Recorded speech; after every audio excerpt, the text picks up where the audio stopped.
You can't have, you know what the Second Amendment is about? If a weapon is useful in military service, says the United States Court of Appeals for the Fourth Circuit, then it's not protected by the Second Amendment at all, because they are a bunch of leftist robots. Isn't it blindingly obvious that the whole reason we have a Second Amendment is to protect us from the government and to allow us to form military militias?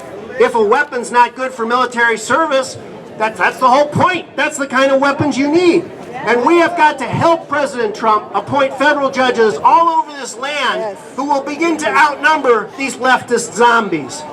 So, what do we do with President Trump? We have got to demand things from him. We've got to ask things from him. We've got to support him. We as Republicans, and I stand here as the chairman of the Republican Party, we know that the Oregon government is essentially insane.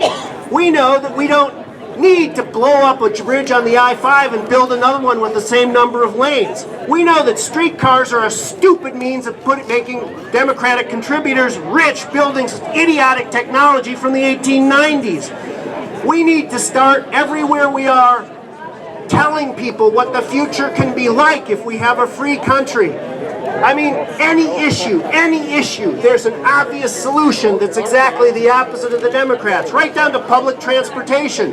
We ought to be having little buses that you can call up on your cell phone instead of these tracks to nowhere. It's ridiculous what these people are doing. And our schools are creating all these ignorant little snowflakes who think socialism works. You know, the graduation rate in Oregon last year was somewhere between the order of 65 to 68%, and the national average is 80. We have these gold-plated teachers who are producing crap. They are failing at everything they do, and all we do is have a bunch of politicians worshiping them and giving them more money. We know that if we allow people choice in education, that would be better. We can demand these things from Trump and from the federal government. And we know that morality is important. We are the party, Republicans, that value human life and want to treat people equally. We are the party that believes what Martin Luther King once believed, that we should judge people by the content of their character and not by the color of their skin. But the Democrats want to divide us all up into different colors and identity classes and have us all fighting with each other and rousing up the ignorant like the people back there to do it. It's crazy. And we know that our government has cancer. I mean, our economy has cancer. It has government regulation. Nobody can hire anybody without falling into giant wells of paperwork. We don't have the police focusing on protecting property that much anymore. They're all out there protecting people from having restaurants open after 11 o'clock at night, or protecting people from importing the wrong kind of duck, or the politically correct police, or the bakery police, or everything else. We have a government that is completely out of control. And we know that a government that prints trillions of dollars in paper money is wiping out the future of this country. You know, many of you don't know this, but you know what the platform of the Oregon Republican Party says, and I quote, "A vibrant economy cannot flourish when the Federal Reserve is allowed to destroy sound money, subsidize gigantic corrupt financial institutions, and rob savers of free market returns." We had that smooth-talking Obama who ran up our national credit card from $10 trillion to $20 trillion bucks, and for what? President Trump reminded us that we blew $3 trillion or $6 trillion or some amount of money nobody can even imagine blowing things up in the Middle East while our country is falling apart. We didn't get squat for it. The truth of this matter is that we have a military-industrial complex that is totally corrupt and riddled with crooked grifters like every other branch of government. Remember the day before the 9/11 attacks, when Secretary of Defense Rumsfeld said, "We can't even track $2.3 trillion that we spent in the Pentagon. Nobody's got any record of where it went." This is a swamp that needs draining, but Trump needs our support to make that happen. How can we get something good out of Trump? Our first priority should be putting pressure on members of Congress, on the do-nothing members of Congress. They need to know that they will be replaced with people that are more in tune with Trump's agenda if they don't start supporting it and getting the job done. President Trump can't drain the swamp by himself. You know, by this time during the Obama administration, there were almost twice as many people confirmed in the new administration. They're holding up the confirmations. They're delaying things. Newt Gingrich says it'll be like fall, June or fall, before we even get all the people appointed at this rate. It's almost the whole first year of a 4-year term down the drain because Congress can't get the job done.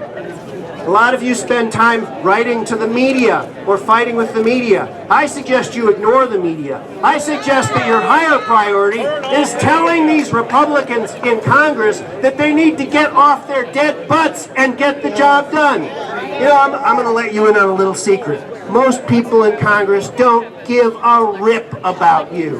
They don't really care at all. All they care about is their job. And they care about losing their job. And so when the commies flood their town meetings with paid leftists saying, oh no, don't change Obamacare, don't do anything, they all quiver in their little girl panties. And that's part of why we don't get anything done. And so part of what we should be doing is making them quiver in fear of us in their little girl panties. The left is out there threatening them every day. The left is out there in the Portland Town Hall every day. They're fighting and fighting and fighting, and they're winning because the world is won by those who show up.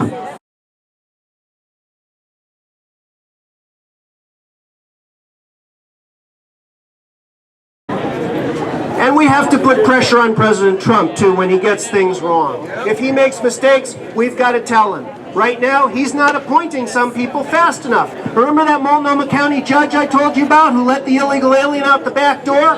Well, there's a U.S. attorney in Oregon whose job is to prosecute federal crime. And he sat down and had a little meeting and decided, oh, well, that's not really very important. We'll just let her go because he's an Obama holdover. And here we are. It's already the end of March, and we don't have a new federal prosecutor in Oregon. We have to tell President Trump to get on the stick and appoint some federal officials in Oregon to help us drain the swamp. Now, let me tell you about how we'll know if things are working. There's a lot of crap that you read in the media about how, oh, we're solving this problem or that problem.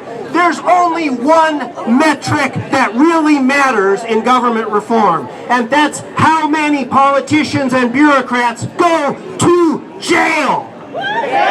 If we see people starting to go to jail, we will know the swamp is being drained. And if we don't see people going to jail, we will know that the swamp is not being drained.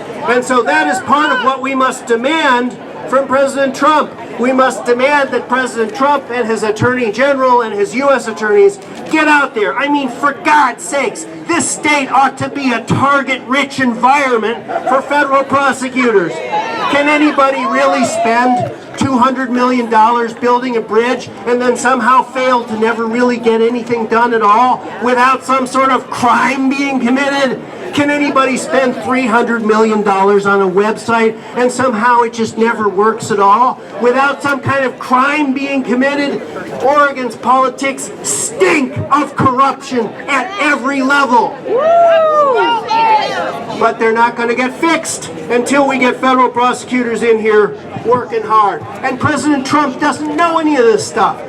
He doesn't know about what's going on out here. He doesn't know about the stink of corruption.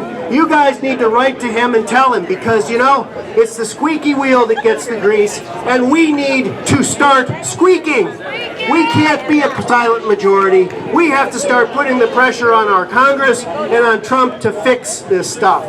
So in conclusion, I want to say to you, the best is yet to come. We are going to continue to stand here with President Trump against his enemies, and with the grace of God, we will once again be able to be confident that our children can have better lives than we did. Thank you very much.